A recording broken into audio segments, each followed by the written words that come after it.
Hello, welcome to the review of the Winged Spirit Tarot. Here is the back of the deck. It is reversible, I might add. And here are the major arcana. Okay, first off, I just love this deck. I can't explain why. I just love, one, the simplicity of the major arcana. How I just have one figure for each thing, and it's a physical, like, person, kind of. Even for the tower, it's kind of a person. Still, they're all just physical people. I don't get why I care or like it so much. I just do. I just love the way they did it.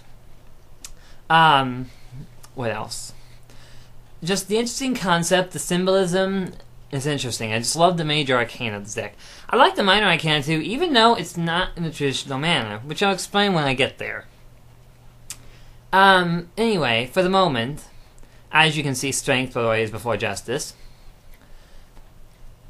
It's just, they're kind of angelic creatures, most of them.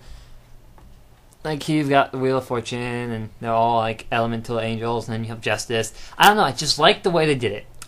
It's not religious. I mean, I guess you could say that maybe, like, angelic. They're angelic creatures, but I couldn't tell you much beyond that. I mean, I don't own the deck personally, but I would love to actually get this deck if I could find it. Let's see what else. The minor arcana, as I said, is done in a different manner, not traditional. In every card, there's a figure of a person. You'll see once we get there. I know I'll explain it more. But anyway, as I said, major arcana, great props. Love the way they did it. They remind me kind of the cloud cards, which are cards which are used for summoning of creatures and stuff like that.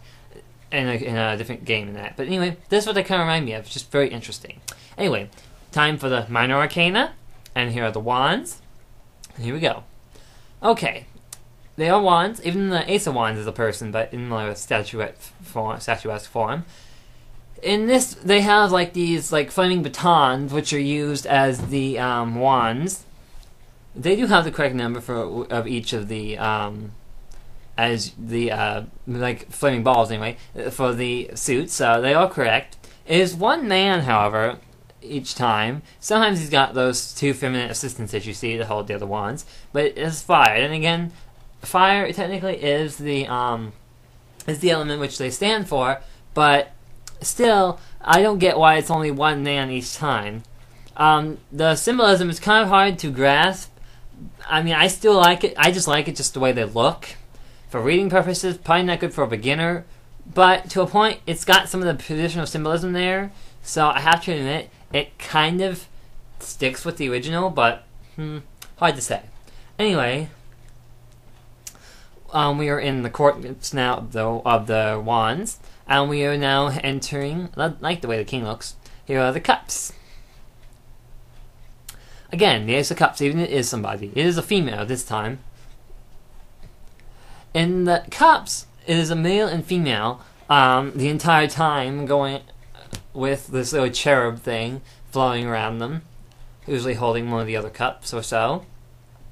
But there is no. What surprises me is there's no female on any of the cards just dancing around. No woman. It's just a man for the fire, a man and woman for cups.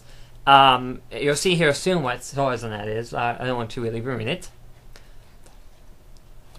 But, I mean, some of the traditional symbolism there, slightly, but it's just hard to see. So, I don't know, it's hard to see in some cases. We are now entering, well, in just a moment, we will be entering the courts. The courts are different figures, unlike the ones that are on the normal card, on the normal numbered, but he's got helmet hair. Anyway, Queen, like the way she is. Then we have the king. All the kings kind of look similar. We are now in the swords.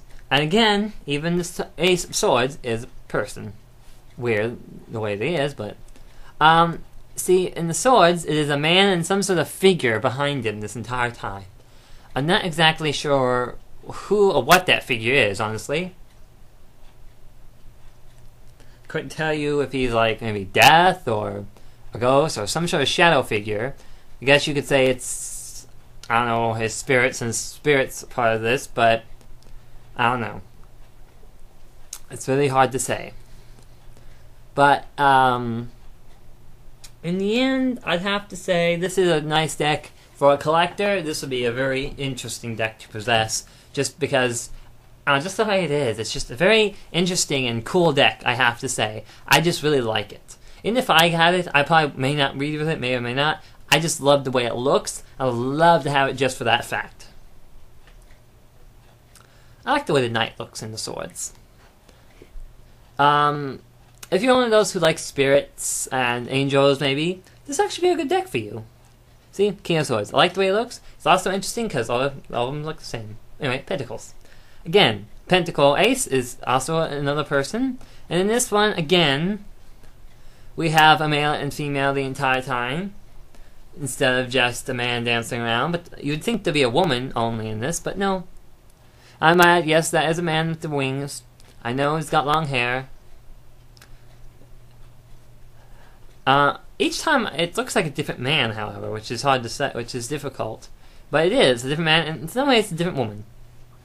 But Earth, of course, is what they're representing. Some symbolism, like normal, is there. Like here, working, creation, hard work, preservation. All that is there, like usual. But they're called spheres, I might add. I forgot to say that, but still technically pentacles. We're now entering the courts of the pentacles. As I said, if you like angels or winged spirits and things like that, or buff men with abs, which is another thing, or if you just like the symbolism like I do, I suggest this deck. Probably not good for an entirely beginner, but maybe a mediocre. Anyway, this is the Ace of Spheres, so we are at the end. Thank you for watching the review of the Winged Spirit Tarot, and until next time, bye-bye.